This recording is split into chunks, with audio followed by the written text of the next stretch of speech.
वंदे मातरम। मैं सैनिक चंदू चौहान। आज आप लोग मेरे गले में देख रहे होंगे जो आपने कभी नहीं देखा होगा, जो आपने कभी देखा भी नहीं था ना कभी देख पाओगे। ये इसलिए आवाज है जो हमारे देश की मीडिया है उसको गुलाम बनाया गया है, हमारे देश के लोगों को गुलाम बनाया हुआ है। क्योंकि जब एक सैनिक के साथ शोषण होता है तो पूरे हिंदुस्तान के जवानों के ऊपर शोषण होता है, पूरे हिंदुस्तान के ऊपर शोषण होता है। काले अंग्रेज चले गए, पर हमारे काले अंग्रेज से भी भयानक हमारे अंग्रेज अधिकारी जो उन अंग्रेजों का कानून का पावर का दुरुपयोग करते हैं, उसके खिलाफ जब जवान आवाज उठाने की कोशिश करता है, वही सेना के नाम लेके लोगों को यहां बता देता है, डिसिप्लिन के नाम पे उन जवानों को यहाँ पे बर्बाद करने के लिए छोड़ दिया जाता है। ऐसे 15 लाख से ऊपर सैनिक है जिनको इन्होंने 10-10, 12-12 साल में सेवा से बर्खास्त कर दिया है। आज सोशल मीडिया है, आने वाले टाइम में सोशल मीडिया भी नहीं था, तो आज सोशल मीडिया है, तो इसके माध्यम से जब आवाज उठाने की कोशिश करते हैं, देश को पता होने के बावजूद भी हमारे देश की नेशनल टेलीविजन चैनल, ये सारे न्यूज चैनल जो खरीदे हुए है, उसको आवाज हमारी नहीं उठा रहे। इसीलिए आपके सामने मुझे मजबूर और बेबस होके आपके सामने डालना पड़ा।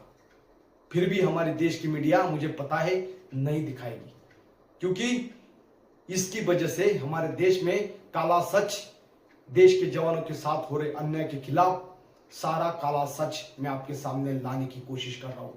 और जो हमारे देश का सैनिक पाकिस्तान में 3 महीना 21 दिन की यातना सहता है, उसी सदमे में उसकी नानी तक उसको छोड़ के चली जाती है।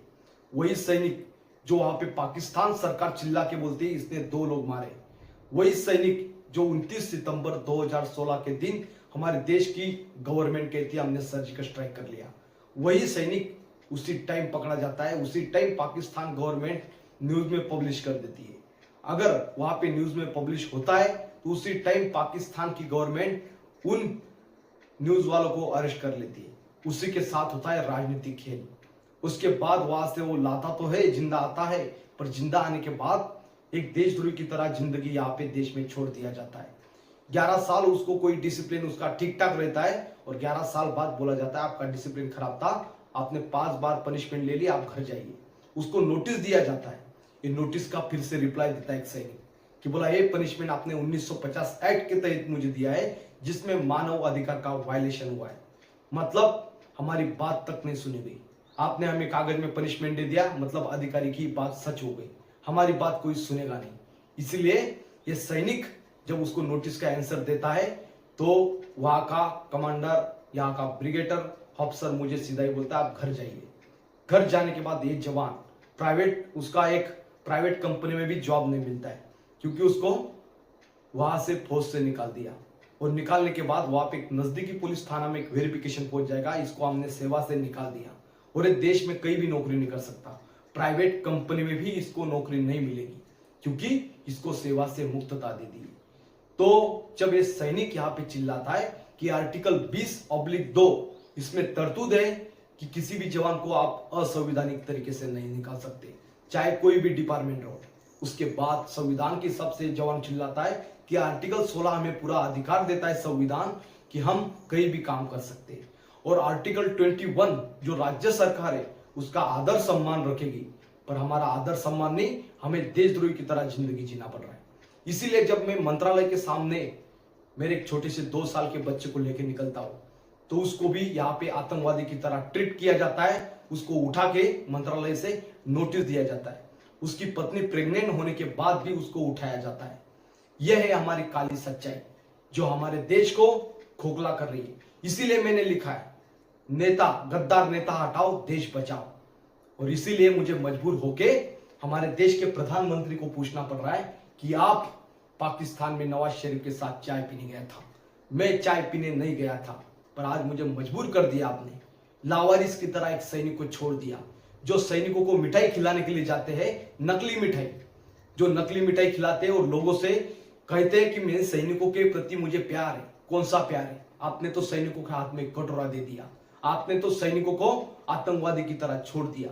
आप सैनिकों का कलंक नहीं मिटा सकते तो आपको चेयर पे बैठने का कोई अधिकार नहीं। इसीलिए आपके सामने आज एक सैनिक आपसे भीख मांग रहा है और यहाँ पे एक यहाँ पे दिख रहा है प्रधानमंत्री, पाकिस्तान का प्रधानमंत्री है, ये हाफिज सईद है, इसको भी वहां पे नेता बना पड़ा है। इसीलिए इनके सामने भीख मांगना पड़ रहा है, क्योंकि मेरे ऊपर 12 लाख का कर्जा है जो मैं चुका नहीं सकता। और कई लोग बोलेंगे बोला इसको फंड मिल रहा है इस पार्टी से उस पार्टी से। उन गद्दारों को भी बताना चाहता हूं, ज्यादा आपको देशभक्ति की भावना है तो पहले सैनिकों का कलंक हटा दो। और जनरल साहब इसलिए नहीं बोलेगा क्योंकि जनरल भी एक गुलाम बन चुके हैं क्या?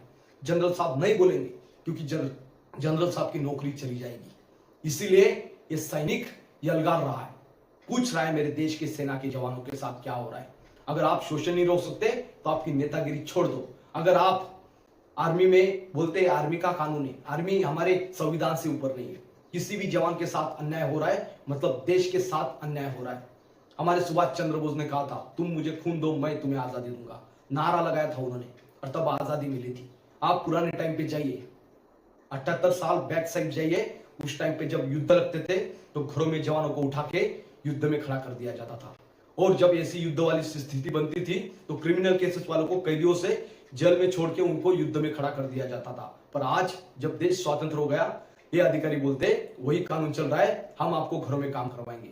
जब हम घर में काम करने के लिए मना कर देते, हमें सिर्फ और सिर्फ बताया जाता है आपका डिसिप्लिन खराब था, आपने मेरा आदेश का पालन नहीं किया, आपको पनिशमेंट देके सीधा ही घर भेज दिया जाएगा। और इसी तरह हमारा शोषण हो रहा है। इसीलिए हम वोट लेके भीख मांगने जाते। जनता को तो प्यार है सेना के जवानों के ऊपर, पर हमारे देश के नेता जो एक दूसरे के जेब में, इनको पता है कितना पैसा है, हर नेता के पास जाने की कोशिश की, पर हमारे देश के नेता कोई भी हमारा आवाज नहीं उठा रहा है। इसीलिए मैं इन नेताओं की, पाकिस्तान के प्रधानमंत्री और यहाँ पे हाफिज सईद को मैं पूछ रहा हूं कि हमें न्याय दे दो, क्योंकि हमारा देश का सैनिक देश में नौकरी नहीं कर सकता, पर पाकिस्तान से आने वाली सीमा है इधर, वो देश में नौकरी कर सकती है। बांग्लादेश से आने वाले लोगों को यहाँ पे शरण मिल सकता है, पाकिस्तान से आतंकवादी जिंदा पकड़ने पे उनको यहाँ पे देश में नौकरी करने का अधिकार तक मिलता है, पर अपने देश के सैनिकों को देश में नौकरी करने का अधिकार क्यों नहीं है?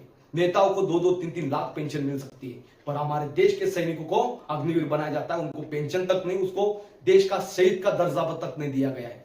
और उसी में राजनीतिक खेल चल रहा है।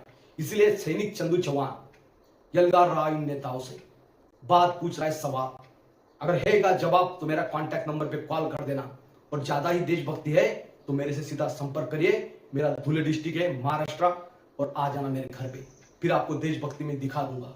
जय हिंद, वंदे मातरम, इनकलाब जिंदाबाद, भारत माता की जय।